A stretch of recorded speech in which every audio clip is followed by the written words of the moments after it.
नमस्कार, मैं ज्योति स्वागत करती हूँ आपका आपके अपने चैनल शिक्षात्रा में।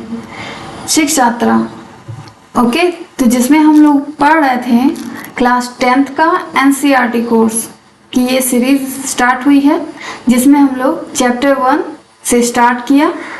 रियल नंबर नाम है चैप्टर 1 का। कंटेंट एक बार देख लेते हैं। इंट्रोडक्शन हम लोगों ने फिनिश कर दिया है। The fundamental theorem of arithmetic भी फिनिश हो गया है, जिस पर हम लोगों ने एक्सरसाइज, कौन सा एक्सरसाइज किया था, 1.1। अगर आपने नहीं देखा है तो पहले उसे कंप्लीट कर लीजिए। ओके, एक्सरसाइज 1 आपका कंप्लीट हो चुका है, जिसमें 7 क्वेश्चन थे। क्लियर? उसके बाद अब आता हमारा तीसरा point, revisiting irrational numbers. Revisiting irrational number, तो चलिए इसको समझते हैं अच्छे से। आज का टॉपिक स्टार्ट करते हैं। देखो क्यों कहा गया है रिविजिट, क्योंकि अभी आप क्लास 10th में हो, क्लास 9th में भी आपने इसे पढ़ा हुआ है। क्लास 9th में हम लोगों ने क्या पढ़ा था, देखो क्लास 9th में क्या हमने पढ़ा था, इर्रेशनल नंबर के बारे में। हम लोगों ने सिर्फ ये पढ़ा था कि इर्रेशनल नंबर किसे कहते हैं, √2, √3, √5, √7 एंड सो ऑन। जितने भी नंबर्स रूट के अंदर होते हैं, जो रूट से बाहर आने में असमर्थ होते हैं, असक्षम होते हैं, जो बाहर नहीं आ सकते, ऐसे नंबर्स कहलाते हैं हमारे इर्रेशनल नंबर, यानी अपरिमित संख्या। ठीक है, हम लोगों ने यही पढ़ा है, जिसे हम p/q के फॉर्म में नहीं लिख सकते, और जो रूट के अंदर होते हैं ऐसे नंबर क्या कहलाते हैं, इर्रेशनल नंबर। अब क्लास 10th में क्या नया है, अब हम इसको प्रूफ करके दिखाएंगे, इस √2 को प्रूफ करेंगे कि ये इर्रेशनल है। क्लियर? अभी तक सिर्फ हम लोगों ने पढ़ा था कि ये इर्रेशनल है, क्योंकि ये p/q के फॉर्म में नहीं लिखा जाता, ये बटे के रूप में नहीं लिखा जा सकता, इसलिए √2 है इर्रेशनल नंबर। अब हम इसे बाकायदा प्रूफ करेंगे, और √2, √3 ये दोनों आपके बहुत ही मोस्ट इम्पॉर्टेंट क्वेश्चन हैं, एग्जाम में आ सकते हैं, तो इसको आप रिवीजन कर लीजिएगा अच्छे से। ठीक है, ये क्वेश्चन तो आना पक्का है, या तो √2 आएगा, या तो √3 आएगा, या तो √5 आ सकता है बस। ठीक है, तो इन सभी क्वेश्चन को अच्छे से प्रैक्टिस कर लीजिए। मैं भी अच्छे से एकदम एक्सप्लेन करके एक एक चीज आपको बताऊंगी, तो ठीक है, उसको माइंड में रखिए और साथ ही साथ आप प्रैक्टिस करते रहिए। क्लियर? और 9th में हम लोगों ने इसे नंबर लाइन पे भी ड्रॉ किया था। नंबर लाइन जहां पे बीच में 0 होता है, इधर पॉजिटिव नंबर होते हैं 1, 2, 3, और इधर निगेटिव नंबर होते हैं -1, -2। तो हम लोगों ने ड्रॉ किया हुआ था कि कैसे √2 फाइंड किया जाता है। ठीक है, बात समझ में आ रही है? नंबर लाइन पे भी ड्रॉ किया हुआ था। तो ये तो बात है 9th की। अब बात 10th में क्या अलग है, 10th में यही अलग है कि हमें अप्रूव करना है। क्या करना है, प्रूव दैट, लिखा रहेगा प्रूव दैट √2 या √3 या √5 या कुछ इस टाइप के भी हैं, 2 + 3 √5, इस टाइप के नंबर्स को प्रूव करना है कि these numbers are irrational। ठीक है, तो यही है रिविजिटिंग इर्रेशनल नंबर। और बस फिलहाल इतना ही। चलिए, लेकिन प्रूफ करने से पहले एक थ्योरम है जो कि आपको जानना बहुत ही जरूरी है। वो थ्योरम क्या है, थ्योरम 1.2 क्या कह रहा है, let p be a prime number. अगर p एक प्राइम नंबर है, और इफ p डिवाइड्स a², और अगर p a² को डिवाइड कर रहा है, तो p डिवाइड्स a, तो p a को भी डिवाइड करेगा, where a is a positive integer. कुछ समझ आया? नहीं आया मैं बता रही हूँ। देखो सबसे पहले क्या क्या कह रहा है, जो जो कह रहा है वो करते जाओ। Let p be a prime number. p एक प्राइम नंबर है। प्राइम नंबर क्या होते हैं, अभाज्य। जिसे और तोड़ा नहीं जा सकता, जिसके फैक्टर सिर्फ या तो एक होता है या तो वो खुद होता है और तीसरा बंदा कोई उसे तोड़ नहीं सकता। ठीक है, तो क्या कह रहा है, if p divides a square. अब ये a क्या है, एक पॉजिटिव इंटीजर है। सपोज मैं एक नंबर लेके बता रही हूँ, अभी a p है, तो आपको समझ नहीं आ रहा होगा, मैं समझ सकती हूँ, समझ नहीं आ रहा होगा ये p क्या है, a क्या है, a स्क्वायर क्या है। तो चलो एक एग्जांपल से समझते हैं। जैसे कि a एक पॉजिटिव इंटीजर है, कोई भी पॉजिटिव इंटीजर मान लो 6, सबसे छोटा मैंने एग्जांपल लिया है। ये क्या है, हमारा a है, a, ठीक है, उसके ऊपर लिखा हुआ है ताकि आपको समझ में आए। 6 का फैक्टर क्या होता है, 2 मल्टीप्लाइड बाय 3, 2 3 6। ये है p। अब p1 p2 लिख सकते हैं हम इसे। अगर एक और फैक्टर होता तो p3 लिखते, एक और फैक्टर होता तो p4 लिखते हैं, ऐसे ही pn तक। ठीक है, where n is natural number.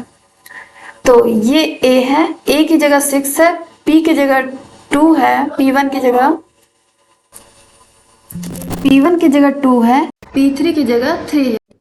तो कह रहा है अगर हम a का स्क्वायर करते हैं, मीन्स अगर हम 6 का स्क्वायर करते हैं तो इधर भी स्क्वायर होगा, स्क्वायरिंग बोथ साइड होता है। ठीक है, एक साइड स्क्वायर करके हम सॉल्व नहीं कर सकते, नहीं तो हमारा आंसर गलत आ जाएगा। ठीक है, तो इधर भी स्क्वायर करेंगे तो क्या होगा, 2 का स्क्वायर मल्टीप्लाई 3 का स्क्वायर, सॉरी 3 का स्क्वायर रहेगा क्योंकि स्क्वायर किया हमने। तो ये 6 का स्क्वायर 2 इंटू 2 3 इंटू 3 लिख सकते हैं ना। तो कह रहा है कि अगर p डिवाइड्स a स्क्वायर, अगर 6 स्क्वायर को डिवाइड कर रहा है कि नहीं बताओ, 6 स्क्वायर को डिवाइड करेगा कि नहीं, 2 पूरा नहीं करेगा, कुछ तो करेगा ना। 6 इंटू 6 2, 2 3 6, 3 6 18, ये आया। तो कह रहा अगर 2 6 स्क्वायर को डिवाइड करता है तो 2 6 को भी डिवाइड करेगा, बस यही कह रहा है ये थ्योरम, जो कि सही बात है। 2 6 स्क्वायर को अगर डिवाइड कर सकता है, इतनी क्षमता रखता है कि 2 6 स्क्वायर को डिवाइड कर सकता है, तो 2 6 को भी डिवाइड करेगा। ठीक है, यही कह रहा है ये थ्योरम। चलो एक और एग्जांपल लेती हूँ मैं, अभी अगर नहीं समझ में आया तो।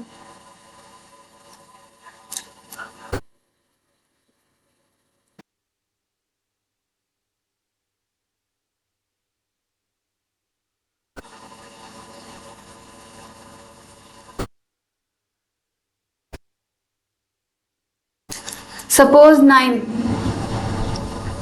यहाँ 9 क्या है, ए है, अभी फिलहाल ए है। ये 9 के फैक्टर 3 इंटू 3, ये है p1, ये है p2। ठीक है, तो कह रहा है अगर हम स्क्वायर करें, 9 का स्क्वायर करें तो यहाँ भी स्क्वायर होगा। इस 3 को मैंने 2 बार 3 लिखा है, फिर इस 3 को मैंने, ये वाले 3 को फिर 2 बार लिखा है। क्यों लिखा है, क्योंकि स्क्वायर कर रहे हैं, और स्क्वायर करेंगे तो दोनों साइड करेंगे, एक साइड नहीं करेंगे। तो कह रहा है अगर 3 9 स्क्वायर को डिवाइड करता है, 9 स्क्वायर को डिवाइड करता है कौन, 3, तो 3 9 को भी डिवाइड करेगा। बस सिंपल सा फंडा। अगर 3 9 स्क्वायर को डिवाइड कर रहा है तो 3 9 को भी डिवाइड करेगा, जो कि सही बात है, करता है। ठीक है, यही थ्योरम है, बस और कुछ नहीं है इसमें। तो मैं चलो ए पी के फॉर्म में बता देती हूँ, आई थिंक आप समझ गए होंगे। आप इस तरह के 1000 एग्जाम्पल लेके चेक कर सकते हो कि ये थ्योरम क्या कह रहा है, बस यही कह रहा है। ठीक है, let p be a prime number if p divides a square then p divides a where a is positive integer। चलो प्रूफ करते हैं, PROOF प्रूफ।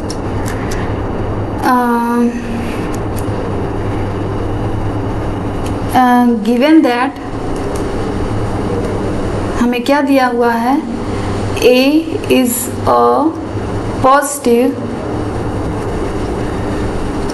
integer, ठीक है, ये हमें दिया हुआ है और हमने माना and its factors are p1 p2 p1 p2 p3 pn where n is natural number। सिर्फ p नहीं हो सकता क्योंकि फैक्टर सिर्फ एक ही नहीं हो सकता है, कई फैक्टर हो सकते हैं, इसलिए मैंने p1 p2 माना है। तो अगर कोई नंबर a है उसके फैक्टर क्या है, p1 मल्टीप्लाई p2, जैसे कि मैंने अभी फैक्टर करके दिखाया, ठीक है, p3, इसी तरह करते करते pn तक, ठीक है, ये क्रॉस। अगर मैं स्क्वायरिंग बोथ साइड करूं, SQUARING, स्क्वायरिंग बोथ साइड, चलो बोथ साइड स्क्वायर करो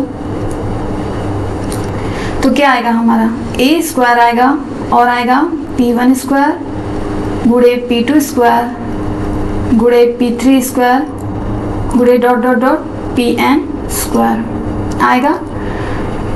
तो यही कह रहा है कि अगर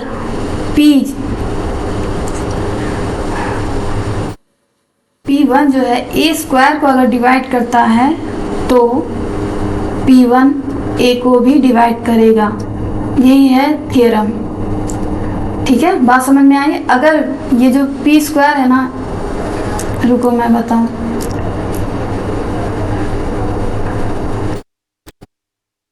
इसे मैं ऐसे भी लिख सकती हूँ, a square is equal to p1 गुड़े p1 लिख सकते हैं ना, p2 गुड़े p2, फिर इसी तरह डबल डबल करके लिख सकते हैं। तो अगर p1 a स्क्वायर को डिवाइड कर रहा है, ठीक है, तो p1 a को भी डिवाइड करेगा, बस और कुछ नहीं। ये एग्जाम्पल, सॉरी, ये इम्पॉर्टेंट नहीं है, ना एग्ज़ाम में आता है, कुछ नहीं आता है, पर क्यों दिया हुआ है, क्योंकि इसकी सहायता से हम ये प्रूफ करेंगे कि √2 इर्रेशनल नंबर है। बात समझ में आई? इसी की सहायता से ये लाइन आप याद रखोगे कि अगर p1 a स्क्वायर को डिवाइड करता है तो p1 a को भी डिवाइड करेगा, बस यही लाइन याद रखनी है। इसी लाइन को याद रखने के लिए ये थ्योरम बनाया गया है और इस थ्योरम का कोई यूज़ नहीं है। क्लियर है? जब भी मैं √2 का इरेशनलिटी प्रूफ करूंगी तो मैं ये थ्योरम का जिक्र करूंगी, और इस थ्योरम का जिक्र करने का सिर्फ यही मतलब है कि अगर p1 a स्क्वायर को डिवाइड करता है तो p1 a को भी डिवाइड करेगा, बस। वो कैसे करेगा मैंने अभी एग्जाम्पल के थ्रू आपको समझा दिया है अच्छे से। तो चलिए करते हैं। थ्योरम आपके बुक में दिया है थ्योरम के रूप में 1.3, जिसमें हमें √2 को इर्रेशनल प्रूफ करना है। तो चलिए प्रूफ करते हैं। √2 इर्रेशनल है, जो कि हमको पता है, हम लोग 9th में पढ़ चुके हैं इस चीज़ को कि √2 हमारा इर्रेशनल होता है। √2 को p/q के फॉर्म में नहीं लिखा जा सकता। सब पता होने के बाद भी हमें प्रूफ करना है इसे, ठीक है। तो ऐसे क्वेश्चन को हल करने के लिए कॉन्ट्राडिक्शन मेथड का इस्तेमाल करते हैं। कॉन्ट्राडिक्शन क्या होता है कि अगर हमें प्रूफ करना है कि ये इर्रेशनल है तो इसे रैशनल मान के चलिए, फिर बीच में ऐसा कुछ आएगा, ऐसा कुछ इंसिडेंट होगा, ऐसा कुछ फैक्ट है जो फैक्ट कुछ और कहेंगे और मेरा मेथड कुछ और कहेगा, तो वहाँ पे कॉन्ट्राडिक्ट हो जाएगा और हम ये बोल देंगे कि ये रैशनल नहीं इर्रेशनल है, ठीक है। ऐसे क्वेश्चन को ऐसे ही हल करते हैं। तो चलो प्रूफ करते हैं। प्रूफ हमें यही प्रूफ करना है कि √2 इज इर्रेशनल, अपरिमेय संख्या है। तो चलो √2 को मान लेते हैं कि ये रैशनल है। Let √2 is a rational number, ठीक। तो अगर ये रैशनल है तो रैशनल नंबर को किस फॉर्म में लिख सकते हैं हम? p/q, a/b, x/y/z, p/p, मतलब बटे के फॉर्म में लिख सकते हैं, समझिए। √2 को हम क्या लिख सकते हैं? a/b, इस फॉर्म में लिख सकते हैं, where A and B are क्या होने चाहिए, को प्राइम। को प्राइम को प्राइम ये लिखना बहुत ही जरूरी है, क्योंकि इसी के बेस पे आपका कॉन्ट्राडिक्ट फेल होगा। ठीक है, आपका एजम्पशन फेल होगा, आपका इमेजिनेशन। समझो को प्राइम क्या होता है। को प्राइम्स नंबर आर जिसका HCF 1 हो। HCF जान रहे हो ना, मैंने पढ़ाया है पिछले एक्सरसाइज में। HCF LCM निकालना भी हम लोग सीख चुके हैं। तो जिसका HCF 1 हो, 1 के अलावा और कोई फैक्टर ना हो, जैसे कि 2 और 3। 1 के अलावा कोई कॉमन फैक्टर है इसमें? नहीं। 5 और 7 1 के अलावा कोई कॉमन फैक्टर है? नहीं। 11 और 31 कोई 1 के अलावा कोई कॉमन फैक्टर है? नहीं। 2 और 8 है? ये नहीं है, क्योंकि 2 का फैक्टर 1 भी होता है, 2 भी होता है, जबकि 8 का फैक्टर 2 गुणे 2 तो 2 कॉमन फैक्टर हो गया ना, इसीलिए 2 और 8 को प्राइम नहीं है।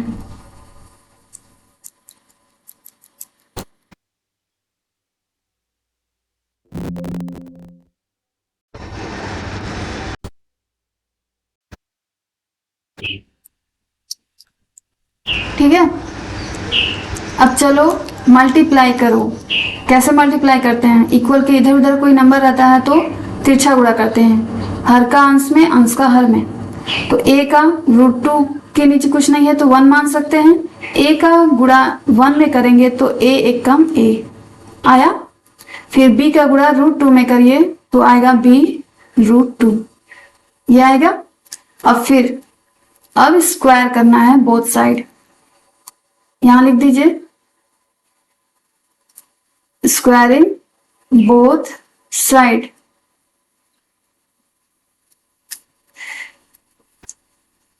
बोथ साइड स्क्वायर करेंगे तो क्या होगा, ये a स्क्वायर हो जाएगा और ये √2 क्या हो जाएगा, इसका 2 रूट गायब हो जाएगा और आएगा b स्क्वायर। यहां तक समझ में आया? यहां तक समझ में आया तो एक चीज और समझने की जरूरत है। यहां से आप देख रहे हो a स्क्वायर को कौन डिवाइड करेगा, बताओ। a स्क्वायर किससे डिविजिबल होगा? 2 से और b स्क्वायर से। a स्क्वायर को कौन डिवाइड कर सकता है? 2 करेगा कि नहीं? यहाँ पे यहाँ 2 गुणे के रूप में है तो इधर जाएगा तो भाग होगा कि नहीं? तो अगर 2 a स्क्वायर को डिवाइड कर सकता है तो 2 किसको करेगा डिवाइड? a को भी करेगा। ठीक है,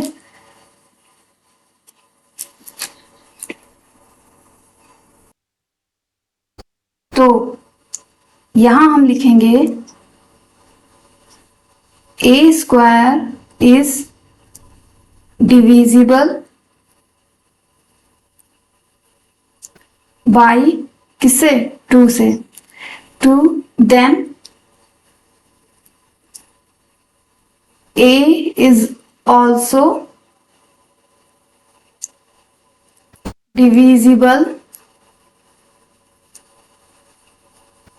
by 2 according to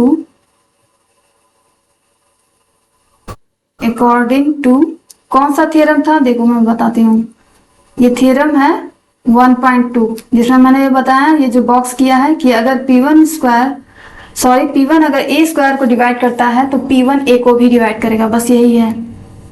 इसी का यूज किया गया है कि अगर 2 जो है a स्क्वायर को डिवाइड कर रहा है तो 2 a को भी डिवाइड करेगा, अकॉर्डिंग टू थ्योरम 1.2। ठीक है,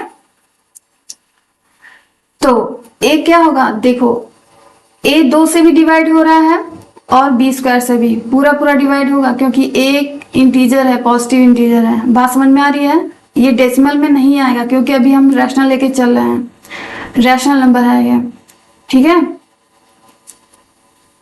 तो यहां से क्या होगा, a को सपोज कर लेते हैं कि a इज इक्वल टू कोई भी नंबर 2c। ठीक है, टू के फॉर्म में होगा, क्योंकि दो से डिवाइड हो रहा है तो दो तो छिपा है, ए के अंदर दो छिपा हुआ है। बात समझ में आ रही है? अगर नहीं समझ में आ रही है तो प्रैक्टिस आप करोगे तो समझ में आ जाएगी पूरी तरीके से। ए के अंदर दो छिपा हुआ है तभी वो दो से डिवाइड हो पा रहा है, अदरवाइज वो दो से डिवाइड नहीं हो पाता, ठीक है ना। तो यही कहने का मतलब है। तो ए के अंदर क्या है, दो छिपा हुआ है। ये है हमारा, समझ लो कि इक्वेशन 2 समझ लो, और ये हमारा इक्वेशन 1। इसको मैं 1 मान लेती हूँ। ये एग्जाम्पल आपका दिया हुआ है बुक में अच्छे से, बस मैं समझा रही हूँ इसको। तो चलो क्या करते हैं, from 1 and 2, from 1 and 2, from equation 1 and 2, okay. तो ए की वैल्यू को हम 2c पुट करेंगे कहाँ पे, इक्वेशन 1 में। ए की जगह 2c रखिए, 2c, अब इसका स्क्वायर करना है, स्क्वायर हो गया 2b स्क्वायर हो गया। इसका स्क्वायर करो 2c का, 4c स्क्वायर आया, फिर 2b स्क्वायर आ गया। अब ये कटेगा, 2 से 2 2 जा 4, 2c square is equal to b square आया। अब फिर से वही कंडीशन, b स्क्वायर किससे कटेगा, 2 से। तो वही चीज हम फिर लिखेंगे, इतना लंबा चौड़ा मैं इतना लंबा नहीं लिखने वाली, ओके। तो आप समझ जाना, b स्क्वायर डिविजिबल बाय 2, तो b ऑल्सो, ठीक है। अगर b स्क्वायर 2 से डिवाइड हो जा रहा है तो b भी डिवाइड होगा अकॉर्डिंग टू थ्योरम, कौन सा थ्योरम, 1.2 से। तो यहाँ हम लोगों ने एक चीज नोटिस की कि देखो अभी कुछ देर पहले तो a भी डिवाइड हो रहा था 2 से, a भी डिवाइड हो रहा था 2 से। जैसे a हम ऐसे लिख देते हैं, a से भाग दे सकते थे 2 में, 2 से भाग दे देते हैं a में, और b में भी वही कंडीशन आ रही है कि ठीक है डिविजिबल हो जा रहा है 2 से, b भी डिविजिबल हो जा रहा है। जबकि हम लोग स्टार्टिंग में ये मान चुके थे कि a एंड b आर को प्राइम नंबर्स। को प्राइम का मतलब कि ये ऐसा नंबर है a और b जिसमें एक के अलावा और कोई फैक्टर नहीं है, बट यहाँ में तो 2 मिल गया, 2 कॉमन मिल गया दोनों में। इसका मतलब हमने जो एज्यूम किया था, हमने जो सोचा था कि ये √2 रैशनल है, वो रैशनल नहीं है। क्या है, जब रैशनल नहीं है तो क्या है, इरैशनल है। तो प्रूफ हो गया हमारा कि ये क्या, √2 इरैशनल है। देयरफॉर कहाँ लिखूं, यहाँ लिख देती हूँ, सो √2 इज इरैशनल। आप समझ जाना कि इरैशनल लिखा हुआ है। क्यों इरैशनल है, क्योंकि 2, ये जो 2 है, 2 होता है ना, ये 2 नंबर a का भी फैक्टर निकला और b का भी फैक्टर निकला, जो कि नहीं निकलना चाहिए था। बस यही है, एक के अलावा और कोई कॉमन फैक्टर नहीं होना चाहिए था, लेकिन 2 निकल गया, 2 कॉमन फैक्टर निकल गया, a का भी b का भी। तो हमारी एजम्पशन फेल हो गई, हमारा सोचा हुआ फेल हो गया कि ये रैशनल है, बट ये तो निकला इरैशनल। क्लियर, यही करना था आपको। ठीक उसी तरह एग्जाम्पल 5 है आपके बुक में, prove that √3 is irrational. Similarly जैसे हम लोगों ने पहले प्रूव किया है, ठीक उसी तरह हम लोग इसे भी प्रूव करेंगे। क्या, मान लो √3 इज क्या है, रैशनल मान लो, रैशनल नंबर, और फिर कुछ ऐसा होगा जो कि हमें पता है कि क्या होने वाला है, ओके। तो उसके हिसाब से हम कह देंगे कि ये रैशनल नहीं इरैशनल है। तो अगर √3 रैशनल है तो √3 को हम किस फॉर्म में लिख सकते हैं, p/q के फॉर्म में लिख सकते हैं। क्लियर है, वेयर जहां p एंड q, आप pq मानो, a भी मानो या xy मानो, कुछ भी मान सकते हो। मैंने pq ले लिया है, पिछली बार मैंने a भी लिया था, आप pq ले लेते हैं, क्या करना है, ठीक है। एग्जाम में कुछ भी दे सकते हैं, ये जरूरी नहीं कि आपके बुक में अगर a भी माना गया है तो एग्जाम में भी a b के रूप में करो, आप pq लिख सकते हो, उससे कोई आपका नंबर नहीं कटने वाला है। Where p and q are क्या है, को प्राइम, को प्राइम, यानी इनका HCF HCF is equal to 1 है, 1 के अलावा और कोई कॉमन फैक्टर नहीं है। चलो मल्टीप्लाई करो, Q का मल्टीप्लाई होगा √3 में और P, ये आया। अब इसका स्क्वायर कर देंगे, मैं लिख नहीं रही हूँ क्योंकि मैंने पीछे बता दिया है पहले ही। √3 का स्क्वायर होगा तो आ जाएगा सिर्फ 3, फिर Q square is equal to P square आया। अब देखो यहाँ 3 जो है किसको डिवाइड कर रहा है, P स्क्वायर को। जब 3 P स्क्वायर को डिवाइड कर रहा है, इट मीन्स 3 किसको डिवाइड करेगा, ऑल्सो डिवाइड करेगा किसको, P को भी डिवाइड करेगा। अकॉर्डिंग टू थ्योरम कौन सा, 1.2 थ्योरम 1.2 के निर्देशानुसार, उसके अकॉर्डिंग अगर 3P स्क्वायर को डिवाइड कर रहा है तो 3P को भी डिवाइड करेगा। तो अगर 3P को डिवाइड कर रहा है मीन्स P कोई ऐसी वैल्यू है जो 3 के मल्टीपल के रूप में है, ठीक है। P में 3 छिपा हुआ है कहीं, तो सपोज कर लो P इक्वल टू 3R ले लेते हैं, मैं R ले लेती हूँ इस बार। तो अब इसका स्क्वायर कीजिए, अभी नहीं, P इक्वल टू 3R। अब P की वैल्यू फिर पुट कर दो, किसमें, इसमें, चलो पुट करो। Q√3 is equal to P की जगह क्या, 3R, सॉरी 3R। अब फिर स्क्वायर कर दो बोथ साइड, तो बोथ साइड स्क्वायर करेंगे तो क्या आ जाएगा, 3Q square is equal to 3 3 जा 9 एंड R स्क्वायर, ये आया। उसके बाद 3 से कट जाएगा, 3 3 जा, ये आया। उसके बाद क्या आएगा आपका, Q square is equal to 3R square. अब फिर यहाँ पे Q स्क्वायर कट रहा है किससे, 3 से। Q स्क्वायर जब 3 से कट रहा है इसका मतलब Q भी कटेगा किससे, 3 से कटेगा, ठीक है। तो देखो यहाँ Q भी 3 से कट रहा है, P भी 3 से कट रहा है, ऐसा कैसे हो सकता है, क्योंकि हम लोगों ने स्टार्टिंग में ही माना था कि P एंड Q आर को प्राइम नंबर्स, ठीक है। को प्राइम है, 1 के अलावा और कोई फैक्टर नहीं है, बट यहाँ 3 भी फैक्टर मिल रहा है। तो इट मीन्स कि हमने जो सोचा था, जो हम लोग मान कर चल रहे थे कि ये रैशनल नंबर है, एक्चुअली में ये रैशनल नहीं है। तो जब रैशनल नहीं होगा तो क्या होगा, इरैशनल, जो कि हमें प्रूफ करना था। बात समझ में आ गई, तो इसको अच्छे से समझ लीजिए, मैंने समझाया भी है और लिख भी दिया है, आपके बुक में और भी अच्छे से है। तो जो भी जिस मेथड से समझ में आता है उस मेथड से अच्छे से समझ लीजिए, ये आना तय है एग्जाम में, ठीक है। तो आप वो नंबर मिस मत कीजिएगा, कोई भी स्टेप मत छोड़िएगा, ये को प्राइम वाला नंबर भी मत छोड़िएगा, और ये थ्योरम का जिक्र करना कि थ्योरम 1.2 के अकॉर्डिंग, ठीक है, ऐसा होता है। इसीलिए आपके बुक में वो थ्योरम दिया हुआ है और कोई उसका यूज नहीं है। वो थ्योरम प्रूफ करने को नहीं आएगा, ये नंबर प्रूफ करने को आएगा कि ये नंबर प्रूफ कीजिए कि ये इरैशनल है। बात समझ में आ रही है, तो आई होप आपको समझ में आएगा। चलिए, समरी ऑफ द क्लास, आज हम लोगों ने क्या क्या सीखा है या क्या क्या नया जाना है। रिविजिटिंग इरैशनल नंबर, हम लोगों ने दोबारा मिला किससे, इरैशनल नंबर से मिला ना, थ्योरम 1.2 को प्रूव किया, ठीक। और हम लोगों ने थ्योरम 1.3 को प्रूव किया कि √2 क्या है, इरैशनल है। सिमिलरली हम लोगों ने √3 को भी प्रूव किया कि √3 भी क्या है, इरैशनल नंबर है, ठीक। यहां तक हो गया।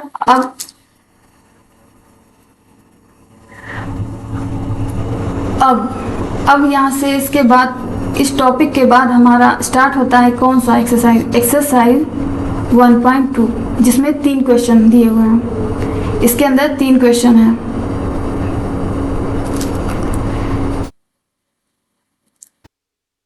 तो वो हम करेंगे अगली क्लास में। आज की क्लास में इतना ही।